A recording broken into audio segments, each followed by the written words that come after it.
छतरपुर विधायक आलोक चतुर्वेदी कई नाम से विख्यात हो चुके हैं। पहले तो पानी वाले चाचा कहलाने लगे, फिर ऑक्सीजन वाले चाचा, कन्या विवाह वाले चाचा और अब 1 रुपये में भोजन खिलाने वाले चाचा। चाचा ने अपने कई नाम परिवर्तित कर लिए हैं और ये चाचा कहलाने वाला नाम जाने अभी कहाँ तक पहुँचेगा इसका अंदाज़ा हमें भी नहीं है। उनसे खुद जान लेते हैं कि आखिरकार इतनी चीज़ें होने के बाद अभी ये नाम कहाँ तक आगे जाएगा और आपका क्या एजेंडा है कि छतरपुर में क्या होना चाहिए। चाचा, आप लगातार दशहरा मिलन कार्यक्रम चला रहे हैं यहाँ पर और प्रतिदिन हजारों की संख्या में लोग यहाँ पर आ रहे हैं, भोजन भी पा रहे हैं और आपसे मिल भी रहे हैं। तो इसके पीछे क्या प्लानिंग है और क्या दिखाना चाहते हैं?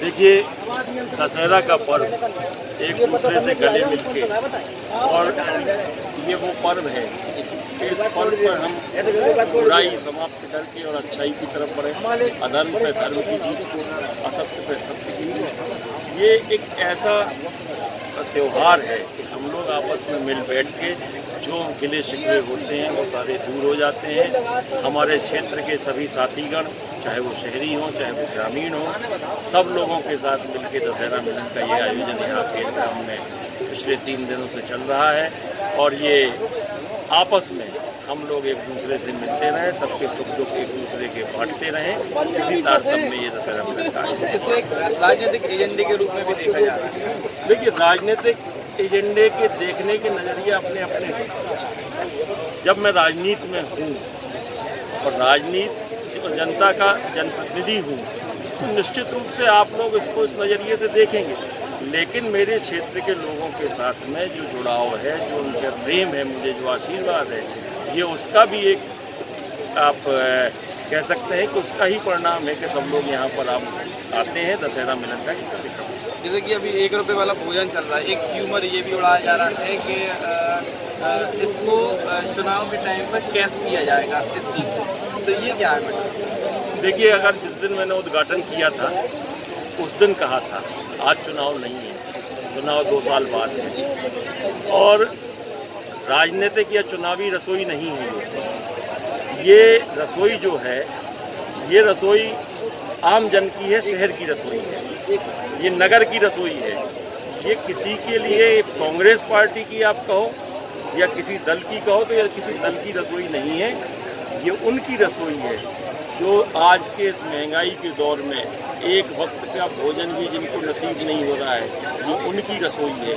वो गरीब, वो असहाय, वो मजबूर लोग जिन्हें दर दर भटकना पड़ता है और एक वक्त रोटी नहीं मिलती है, अगर ऊपर वाले ने मुझे ये प्रेरणा दी है, साधु संतों ने आशीर्वाद दिया है, उन्हें कृपा की है, उस प्रेरणा और कृपा से अगर ये मैं कर पा रहा हूँ, ये ईश्वर की प्रेरणा है, उनकी कृपा है और ईश्वर रूपी जनता का अगर मैं समर्पित कर पाया हूँ छतरपुर नगर को, तो ये एक मुझे अंदर से आत्मा को शांति मिलेगी।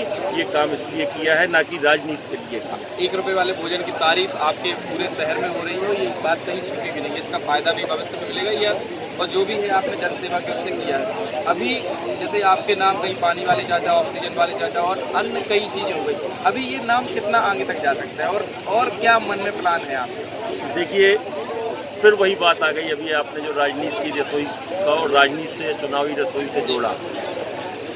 अच्छी बात आपने कही कि पिछले 10 सालों से पहले मैं पानी का यहाँ जनता को सेवा की है। उस समय तो मैं राजनीति में था भी नहीं। मुझे ऐसा लगा कि शहर में पानी की बड़ी तंगी है, किल्लत है, लोग परेशान हैं, हलाकान। तो मैंने शुरुआत 2, 4, 5 टैंकरों से शुरू की कि लोगों को राहत पहुँचा सकें। बढ़ते बढ़ते वो सैकड़ों में पहुँच गए और लोगों को पानी से राहत दिलाई।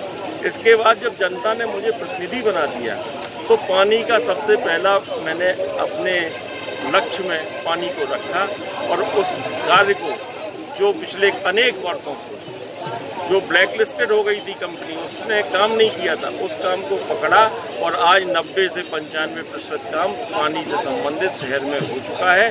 बकाया शेष जो बचा है वो भी जल्द 1-7 साल में पूरा हो जाएगा। अब हम आज रसोई की बात करें, हम आज जल सेवा की बात करें, हम ये बात करें कि कन्या विवाह की बात करें, धार्मिक आयोजनों की बात करें, हम जो आपके ऑक्सीजन कॉन्सेंट्रेटर बैंक की बात करें तो देखिए, मुझे ये लगा जिस समय कि ये करना चाहिए, ये राजनीतिक उद्देश्य की पूर्ति करने के लिए नहीं।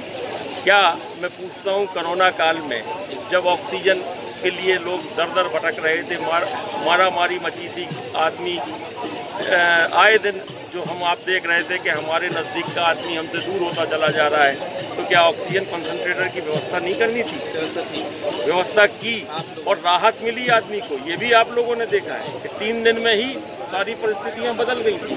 तो अगर ऐसा मौका लगता है तो वो परिस्थिति बनाने के लिए या काम करने के लिए वो सेवा करनी पड़ती है। ऐसे ही जब भागवत कथा यहाँ पर खेल ग्राउंड में आयोजित की गई तो महाराज श्री ने हमसे कहा कि चाचा, भागवत कथा में अगर हम जो भी कन्या विवाह कर सकें वो कन्या विवाह हम करें। 21 कन्या विवाह यहाँ से हुए और इस वर्ष 51 कन्या विवाह का टारगेट है। और फिर ईश्वर की मर्जी है कि 51 रहे कि 101 हो जाए, ये मुझे खुद नहीं मालूम। लेकिन जो संकल्प या जो प्रण मैंने ले लिया है वो निरंतर चलेगा। और हो सकता है कि आगे बहुत काफ़ी चीज़ें मेरे दिमाग में हैं कि उनको आगे बढ़ाना है, करना है। और वो जो जगह जहाँ रसोई खुली है उस स्थान को सेवाग्राम का ही नाम दिया गया है। भविष्य में उस स्थान से सेवा ही होगी जो अनवरत चलेगी, बिना रुके चलेगी। राजनीति में रहूं तो चलेगी, राजनीति में ना रहूं तो चलेगी। ऊपर वाले ने ये हमें प्रेरणा दी है और ऊपर वाले ने ये आशीर्वाद दिया है, साधु संतों ने कृपा की है, उनका आशीर्वाद है। ये उनकी मर्जी से ये सारे काम होगा। मैं कुछ नहीं कर रहा हूँ, मैं तो एक बात माध्यम हूँ, ये कहना है। एक लास्ट सवाल है, किसान के मुद्दे पर ये है कि आज की समस्याएं काफ़ी ज़्यादा हैं, जैसी खबरें भी चल रही हैं, इस पर क्या है?